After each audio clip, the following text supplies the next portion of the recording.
wabarakatuh. Hai, sampai sini. Di sini saya akan meresum tentang materi PBAK Universitas Islam Negeri Malang hari pertama dengan materi wawasan bidang akademik. Pemateri menyampaikan dalam Universitas Negeri Malang terdapat 7 fakultas. Yang pertama adalah Saintek, Tarbiyah, Humaniora, Kedokteran, Ekonomi, Psikologi, dan Syariah. Sistem akademik di Universitas Negeri Malang terdapat TS dan UAS. Setelah UAS nanti akan mendapatkan KHS dan dalamnya ada IPK. Nah, IPK ini digunakan akan berpengaruh ke KRS. Karena pada semester selanjutnya atau semester 2, mahasiswa diperbolehkan untuk memilih mata kuliah sesuai IPK-nya di KRS ini. Pada semester pertama yang dimulai pada 6 September sampai Desember 2021, mahasiswa baru tidak diizinkan untuk memilih KRS-nya karena KRS-nya telah dijadikan satu paket. Kemudian bidang akademik yang lain adalah perpustakaan. Di UIN Sunan Maulana Malik Ibrahim terdapat perpustakaan yang karena pandemi corona ini, perpustakaan memperbanyak koleksi e-book mereka sehingga dapat digunakan oleh mahasiswa secara bebas dimanapun dan kapanpun itu.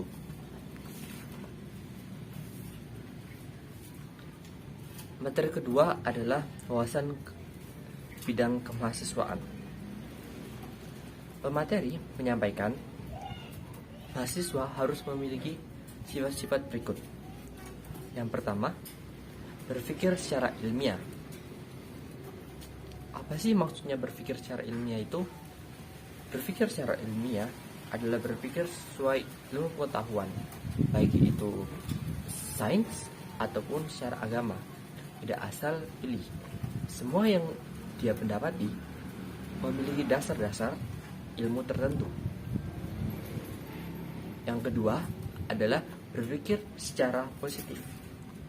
Bukan hanya berpikir, tapi dibarengi dengan tindakan atau perilaku yang positif pula. Yang ketiga adalah kreatif dan aktif. Sebagai mahasiswa dituntut untuk selalu aktif, baik itu di kelas ataupun di luar kelas.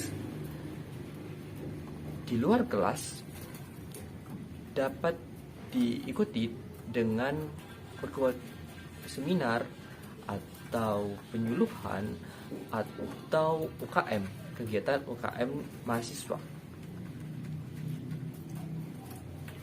Kreatif. Nah, di UKM ini yang ada di Universitas Negeri Malang, kita dituntut untuk selalu kreatif, selalu berpikir positif, selalu berpikir kritis dalam menghadapi masalah dan untuk mengembangkan bakat kita.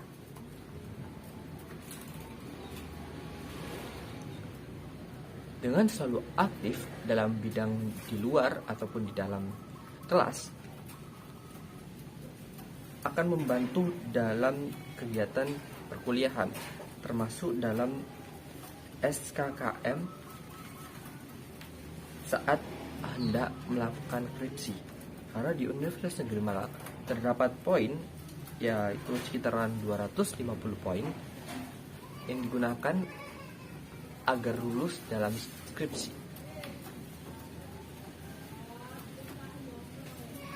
Selanjutnya, pemateri menyampaikan jika mahasiswa memiliki kritik yang ingin disampaikan, diharapkan untuk pergi menghubungi Senat Mahasiswa atau Dewan Mahasiswa.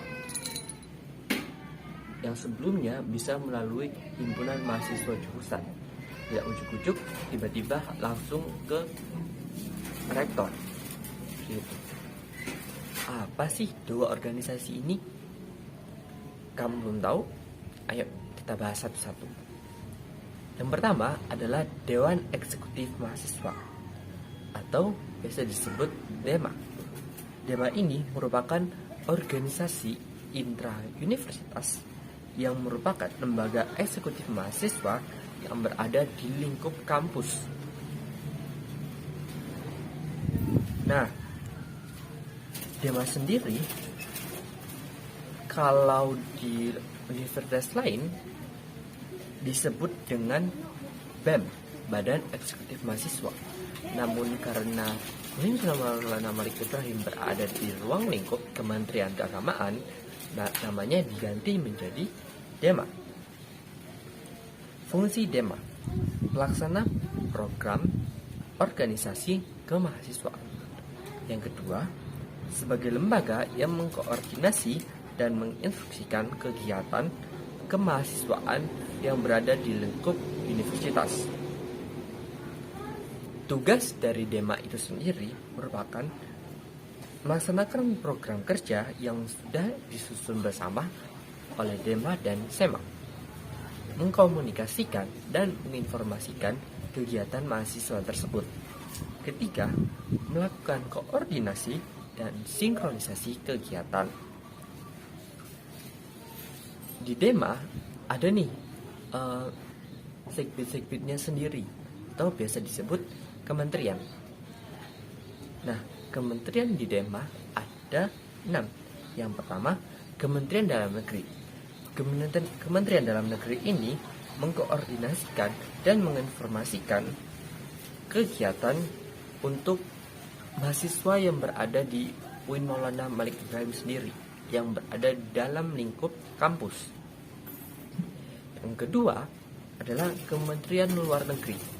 Seperti namanya, kalau dalam negeri itu untuk di dalam lingkup kampus, kalau luar negeri tentu di luar lingkup kampus.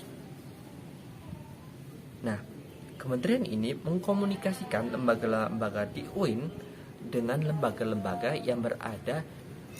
Yang ketiga adalah Kementerian Sosial dan Hukum.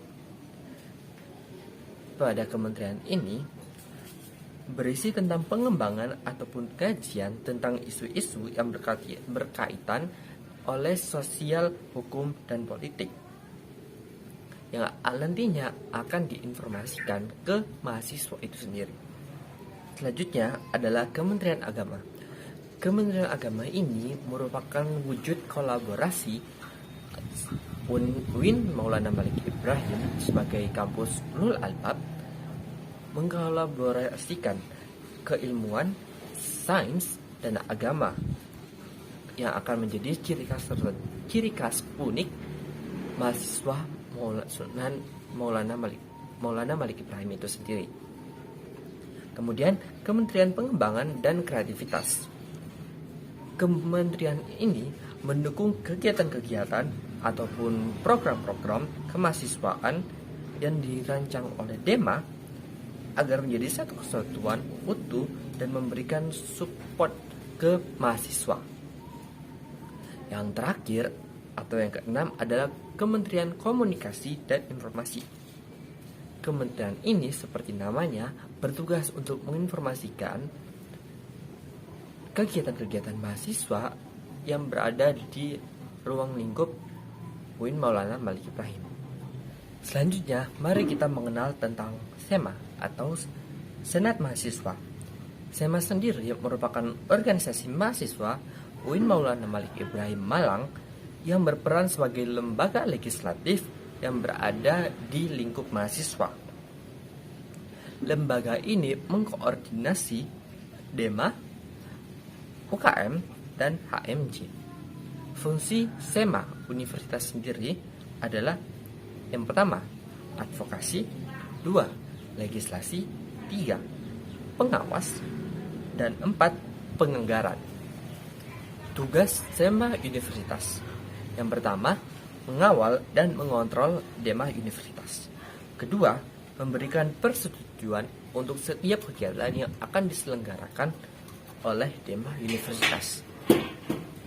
3. Memberi pengesahan setiap laporan pertanggungjawaban kegiatan yang diselenggarakan oleh Dema Universitas. 4. Memfasilitasi aspirasi mahasiswa UIN Malang dan menyalurkannya ke pihak-pihak yang bersangkutan. Kelima, mengawasi setiap keputusan dan kebijakan yang diambil oleh Dema Universitas. Dan yang terakhir, merancang dan menetapkan peraturan organisasi untuk yang berada di UIN Malang. Wewenang sama universitas. Nih, karena ada banyak, pelan-pelan ya, oke? Yang pertama, membentuk undang-undang yang dibahas dengan presiden mahasiswa untuk mendapat persetujuan bersama. Menampung dan mempertimbangkan segala aspirasi mahasiswa. Memberikan mandat untuk melaksanakan kegiatan. Mengawasi dan pelaksanaan hasil sidang SEMA Universitas. Mengawasi pelaksanaan program kerja dan kebijakan Dema Universitas. Turut andil dalam mengkaji permasalahan yang timbul dalam negara dan tingkat universitas. Dan terakhir, memberikan peringatan atau memorandum kepada Dema Universitas. Pusing? Maaf, tunggu sebentar. Kita lanjut. Nah, komisi sendiri di SEMA Universitas ini dibagi lagi menjadi Komisi Advokasi dan Hukum, Komisi Organisasi dan Kemahasiswaan, Komisi Administrasi dan Keuangan, dan yang terakhir Komisi Informasi dan Komunikasi. Mahasiswa UIN Maulana Malik Ibrahim Malang tentu pasti akan difasilitasi dalam pengembangan bakatnya sendiri. Nah, pengembangan bakat ini nanti dikoordinasikan nih sama UKM-UKM yang ada di universitas. Nah, mari kita mengenal tentang UKM-UKM di Universitas Maulana Malik Ibrahim tentunya. Yang pertama adalah UKM Resimen Mahasiswa yang akan berfokus pada kegiatan semi militer untuk mahasiswa Maulana Malik Ibrahim. Kemudian ada UKM Simfoni SM. UKM ini berfokus pada kegiatan radio. Nah, di sini teman-teman yang ingin fokus ke public speaking dan penyiaran boleh nih ikut ke UKM ini. Kemudian ada UKM UAPM Inovasi. Kemudian ada UKM Jepret 4, ada UKM KSR PMI. Kalau di SMA ini kita mengenal namanya PMR. Kalau di Universitas Maulana Malik Ibrahim disebut dengan UKM KSR PMI. Kemudian adalah UKM Pencak Silat Pakar Nusa yang berfokus pada kegiatan silat. Kemudian adalah UKM Kopra PP, UKM Pramuka, kemudian UKM Junior, UKM Mapala Tursina, kemudian UKM Taekwondo, kemudian ada UKM LKP 2M, kemudian ada UKM Komus, kemudian ada UKM Seni Religius. Nah, seni religius ini akan berfokus seperti namanya ke bidang-bidang keagamaan. Contohnya adalah hadra, kiroah, kemudian ada MC, ada banjare kontemporer, terus dan lain-lain. Kemudian ada teater UKM Teater K2 yang akan berfokus ke kegiatan teater, kegiatan tampil. Kemudian ada UKM PSM Kina Kita Buana atau biasa kita sebut dengan paduan suara. Tak terasa nih teman-teman, kita telah sampai di materi terakhir, yaitu tentang wawasan kebangsaan. Nah, di sini pemateri menjelaskan tentang kuliah online kita. Karena pandemi COVID-19 belum usai, kuliah untuk semester pertama para mahasiswa baru akan diselenggarakan secara online. Dampak negatif COVID-19 sendiri bukan hanya dirasakan oleh mahasiswa yang berakhir dengan kuliah online, tapi juga ke beberapa sektor. Pertama, ada sektor ekonomi. Contohnya ini, melemahnya daya beli masyarakat. Kedua, adalah hilangnya pekerjaan. Yang kedua adalah sektor pendidikan. Salah satunya yaitu kita kuliah online. Yang kedua adalah putus sekolah. Kemudian kekerasan pada anak dan resiko eksternal. Dan terakhir adalah penurunan pencapaian, penurunan peringkat oleh siswa ataupun mahasiswa. Untuk menanggulangi ini masalah-masalah yang terjadi karena COVID-19, ada beberapa cara nih untuk menanggulanginya. Pertama adalah bantuan kuota internet, kemudian adalah bantuan subsidi upah, kemudian bantuan uang kuliah tunggal, atau untuk SMA kita bisa dengan bantuan SPP. Kemudian ada rumah sakit pendidikan dan dukungan kepada relawan, mahasiswa dan dosen. Nah, di sini pemateri juga menjelaskan gimana pentingnya kolaborasi hexahelix. Kolaborasi ini mampu menaikkan kelas sektor ekonomi pendidikan dan sektor lainnya di Indonesia. Kolaborasi ini mencakup komunikasi, pebisnis, media massa, pemerintahan, partai politik, dan akademis.